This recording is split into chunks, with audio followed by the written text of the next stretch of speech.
Hitler చివరి 48 గంటల్లో ఏమి జరిగింది? బంకర్లో నిజంగా చనిపోయాడా లేక తప్పించుకున్నాడా? ఈ వీడియోలో పూర్తి నిజాలు తెలుసుకోండి. 1945 ఏప్రిల్, జర్మనీ రాజధాని బెర్లిన్. భూమి కంపిస్తుంది. పైకి రష్యన్ సైన్యం బంకర్లతో నగరాన్ని చుట్టుముట్టింది. కానీ భూమికి 50 అడుగుల లోతులో ఉన్న ఒక చీకటి బంకర్లో ప్రపంచాన్ని వణికించిన ఒక వ్యక్తి తన చివరి గంటలను లెక్క పెడుతున్నాడు. ఆ వ్యక్తే అడాల్ఫ్ హిట్లర్, ప్రపంచ చరిత్రలో అత్యంత వివాదాస్పద నాయకుడు. కానీ అతని మరణం గురించి ఈ రోజు వరకు ఎన్నో ప్రశ్నలు ఉన్నాయి. హిట్లర్ నిజంగా ఆ బంకర్లో చనిపోయాడా లేదా రహస్యంగా తప్పించుకున్నాడా? అతని చివరి 48 గంటలు అసలు ఏమి జరిగింది? ఈరోజు మనం తెలుసుకోబోతున్నది కేవలం హిట్లర్ కథ కాదు, ఒక సామ్రాజ్యం ఎలా కూలిపోయిందో అనే కథ. హిట్లర్ ఎవరు అన్న విషయానికి వస్తే, 1889లో ఆస్ట్రియాలో జన్మించిన హిట్లర్ సాధారణ కుటుంబంలో పెరిగాడు. యువకుడిగా అతనికి కళలంటే ఇష్టం. కానీ అతను చేరాలనుకున్న ఆర్ట్ స్కూల్ అతన్ని తిరస్కరించింది. మొదటి ప్రపంచ యుద్ధం తర్వాత జర్మనీ తీవ్ర ఆర్థిక సంక్షోభంలోకి పడిపోయింది. దేశ ప్రజలు అవమానంతో, పేదరికంతో బాధపడుతున్నారు. అదే సమయంలో హిట్లర్ రాజకీయాల్లోకి వచ్చాడు. అతని ప్రసంగాలు ప్రజలను ఆకర్షికున్నాయి. అతను జర్మనీని మళ్ళీ గొప్ప దేశంగా మారుస్తానని హామీ ఇచ్చాడు. 1933లో అతను అధికారంలోనికి వచ్చాడు.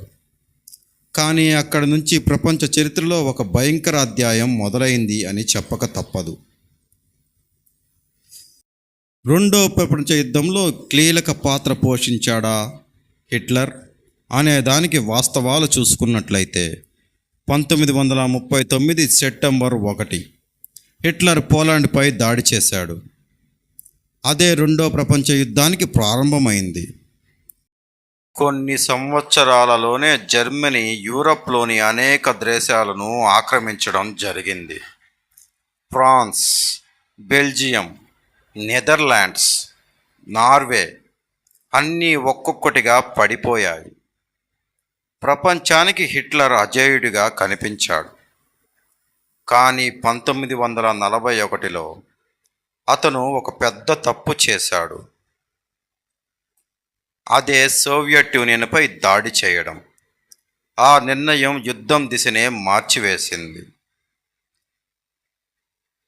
దాని తరువాత అమెరికా కూడా యుద్ధంలో చేరింది.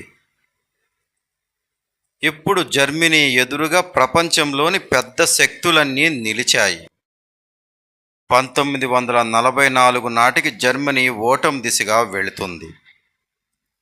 1945కు రాగానే అంతం దగ్గర పడింది. 1945 ఏప్రిల్, సోవియట్ సైన్యం బెర్లిన్ను పూర్తిగా చుట్టుముట్టింది. ఎటు చూసినా బాంబుల వర్షం, గన్ ఫైర్లు, అల్లకల్లోలం. నగరం ఎటు చూసినా కాలిపోతుంది. నగరం నాశనమైపోతుంది. ఇలాంటి సమయంలో కూడా హిట్లర్ నగరం వదిలి వెళ్ళనే లేదు. అతను ప్యూరర్ బంకర్ అనే భూగర్భ స్థావరంలో దాక్కున్నాడు. అక్కడే జర్మనీ భవిష్యత్తు గురించి నిర్ణయాలు తీసుకుంటున్నాడు.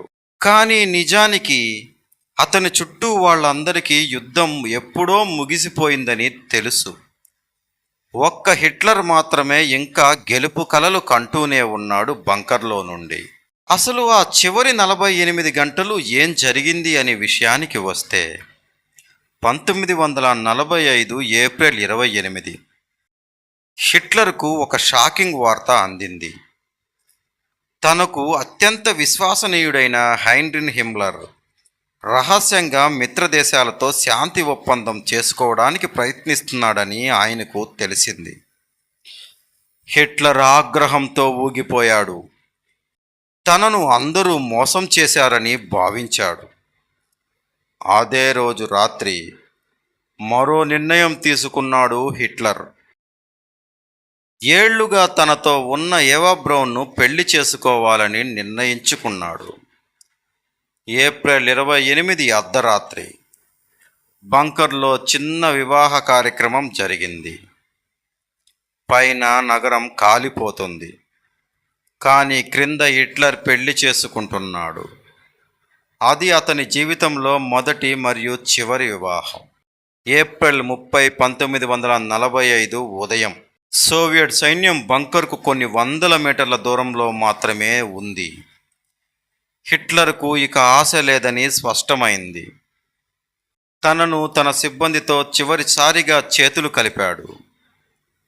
కొంతమంది ఏడ్చాడు కూడాను. కొంతమంది నిశ్శబ్దంగా నిలబడిపోయారు. మధ్యాహ్నం సమయం అయ్యింది. హిట్లర్ మరియు యోవా బ్రౌన్ తమ వ్యక్తిగత గదిలోనికి వెళ్ళారు. తలుపు మూసుకున్నారు. కొన్ని నిమిషాల తర్వాత ఒక శబ్దం వినిపించింది. అదే పెద్ద గన్ షాట్.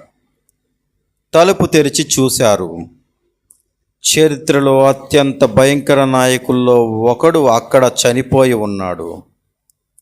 అధికారిక కథనం ప్రకారం హిట్లర్ తన తలపై తానే కాల్చుకున్నాడు. యోవా బ్రౌన్ సైనైడ్ విషయం తీసుకుంది. హిట్లర్ ముందుగానే ఒక ఆదేశం ఇచ్చాడు, తన శరీరం శత్రువుల చేతికి చిక్కకూడదని. అందుకే అతని సహాయకులు శవాలను బయటకు తీసుకెళ్లారు. పెట్రోల్ పోసి తగులబెట్టారు. అది బంకర్ వెలుపల జరిగింది. అయితే సోవియట్ సైన్యం కొద్దిసేపటికే ఆ ప్రాంతాన్ని స్వాధీనం చేసుకుంది. వాళ్ళు కాలిపోయిన అవశేషాలను సేకరించారు.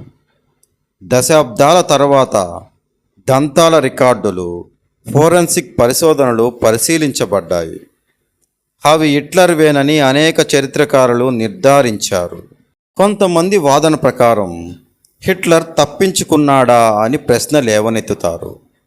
హిట్లర్ అర్జెంటీనాకు పారిపోయాడని, దక్షిణ అమెరికాలో దాక్కున్నాడని ఎన్నో కుట్ర సిద్ధాంతాలు పుట్టుకొచ్చాయి. పుస్తకాలు కూడా వచ్చాయి, డాక్యుమెంటరీలు వచ్చాయి. కానీ ఇప్పటి వరకు లభించిన ఆధారాల ప్రకారం అటువంటి వాదనలకు బలమైన సాక్ష్యాలు ఏవీ లేవు. చరిత్రకారుల మెజారిటీ అభిప్రాయం ఒక్కటే, హిట్లర్ 1945 ఏప్రిల్ 30న ప్యూరర్ బంకర్లోనే మరణించాడు. ఒకప్పుడు యూరప్ను తన పాదాల కింద పెట్టుకున్న వ్యక్తి చివరికి భూమి కింద ఉన్న ఒక బంకర్లో తన జీవితాన్ని ముగించాడు. అతను ప్రారంభించిన యుద్ధం సుమారు 70 నుండి 85 మిలియన్ల మంది ప్రాణాలను బలితీసుకుంది. ఒక సామ్రాజ్యం కూలిపోయింది. ఒక నియంత ముగిసిపోయాడు. కానీ అతని కథ అధికార దుర్వినియోగం ఎంత ప్రమాదకరమో ప్రపంచానికి ఇప్పటికీ గుర్తు చేస్తూనే ఉంది. హిట్లర్ చివరి 48 గంటలు చరిత్రలో అత్యంత చీకటి అధ్యాయాల్లో ఒకటిగా మిగిలిపోయాయి.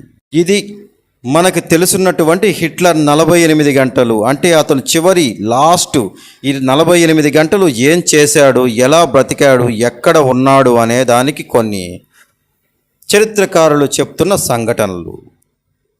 ఈ వీడియో కనుక మీకు నచ్చినట్లయితే మన వీడియోను తప్పకుండా లైక్ చేయండి, షేర్ చేయండి, సబ్స్క్రైబ్ చేసుకోండి మన ఛానల్ను మానస్ టీవీ 19ను. మరికొన్ని ఇంట్రెస్టింగ్ విషయాలతో మీకు ఎప్పటికప్పుడు మీతో పాటు సంప్రదిస్తామని, రేపటి వీడియోలో మిమ్మల్ని అందరినీ సరికొత్త వీడియోతో కలుసుకుంటామని మనస్ఫూర్తిగా ధన్యవాదాలు తెలుపుకుంటూ ఈ కార్యక్రమాన్ని ఇంతటితో ముగిస్తున్నాం. జై హింద్, జై భారత్, జై శ్రీరామ్, జై శ్రీరామ్, జై శ్రీరామ్.